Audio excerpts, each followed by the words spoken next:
All right, welcome to another episode of Bible Rant. I've been having to do these in different places, so I try to set my camera up, and that is my wife's butterfly there. So here we go. We're going to be reading Proverbs chapter 7.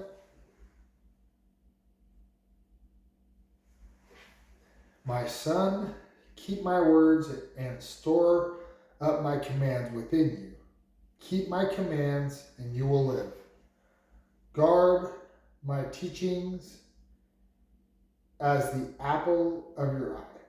Bind them on your fingers. Write them on the tablet of your heart. Say to wisdom, you are my sister, and to insight, you are my relative.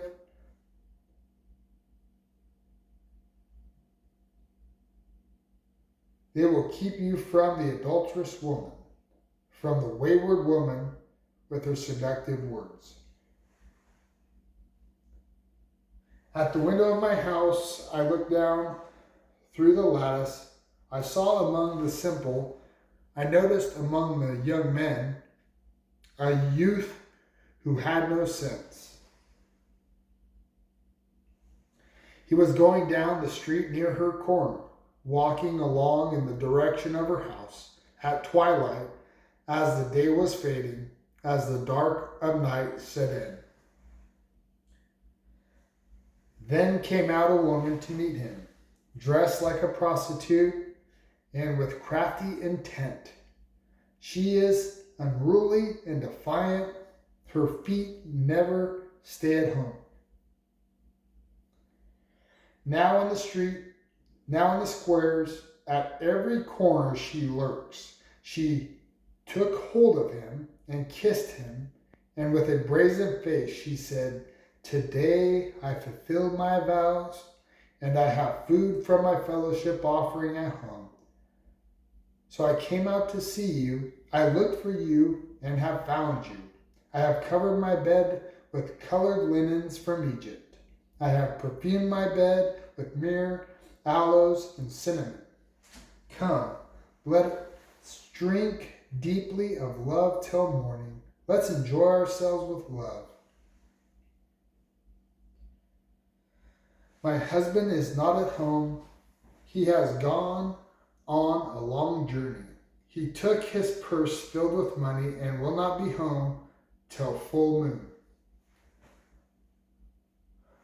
With persuasive words, she led him astray. She seduced him with her smooth talk. All at once, he followed her like an ox going to the slaughter, like a deer stepping into a noose till an arrow pierces his liver, like a bird darting into a snare, little knowing it will cost him his life. Now then, my sons, listen to me, pay attention to what I say. Do not let your heart turn to her ways or stray into her paths. Many are the victims she has brought down. Her slain are a mighty throng. Her house is a highway to the grave, leading down to the chambers of death. Now this proverb reminds me of a story of a young man that made this mistake. It cost him, I believe it was 6, 7, or 8 years of his life.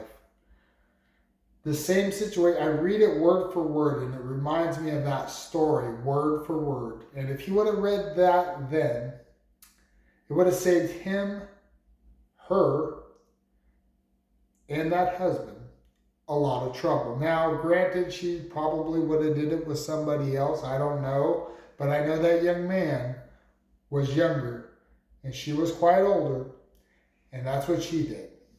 Led him astray and almost ruined his life.